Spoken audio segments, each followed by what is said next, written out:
આગળ અન્ય સમાચાર પર નજર કરીએ તો છોટાઉદેપુરમાં નગરપાલિકા પ્રમુખના જાતિના દાખલા મામલે મામલતદાર દ્વારા કડક કાર્યવાહી હાથ ધરાઈ છે। અગાઉ 2 વખત લેખિત સૂચના આપવામાં આવી હોવા છતાં જાતિના દાખલા જમા ન કરાતા હવે ફરીથી નોટિસ પાઠવવામાં આવી છે। મામલતદાર કચેરીના નોટિસ બોર્ડ તેમજ સંબંધિત વ્યક્તિના નિવાસસ્થાને પણ નોટિસ ચોંટાડવામાં આવી છે।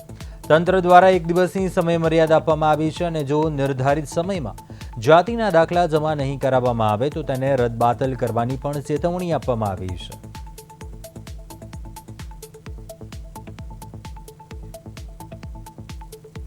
મંજુલાબેન કોળી જે પ્રમુખ છે નગરપાલિકા છોટાઉદેપુરના વિશ્લેષણ સમિતિ વડોદરા દ્વારા એમનું જાતિ પ્રમાણપત્ર રદ કરવામાં આવેલ છે અને એમના હુકમ મુજબ અત્રેથી એમના બંને જાતિ પ્રમાણપત્ર મેળવીને એમના પર રદનો સિક્કો મારી અને એનો અહેવાલ મોકલી આપવા જણાવેલ હતું।